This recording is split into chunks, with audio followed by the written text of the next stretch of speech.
जी, मेरा नाम आदिल ख़ान है, मजलिस गिचत से। और मेरा सवाल था कि आपकी फेवरेट स्पोर्ट कौन सी है और कौन सी आपको बिल्कुल नहीं पसंद, और आप वो मेरी कोई बस मैं तो तफरीह के लिए खेला करता था।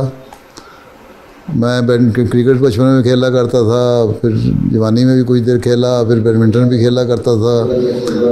तो फेवरेट तो कोई नहीं, तफरीह के लिए खेलता था, एक्सरसाइज के लिए खेलता था। और ना कोई ऐसी गेम है जिसको मैं ना पसंद करता हूँ। हर एक की अपनी अपनी पसंद होती है। हैं तुम्हें फुटबॉल पसंद है? तुम्हें फुटबॉल पसंद है ना? नहीं पसंद? नहीं। हाँ, क्या पसंद है? बॉक्सिंग। हैं तुम तो माड़े ऐसे दुबले पतले इंसान हो, तुम बॉक्सिंग में तो वैसे नीचे जा पड़ोगे। खेलते हो बॉक्सिंग? बॉक्सिंग खेलते हो? अच्छा अच्छा अच्छा।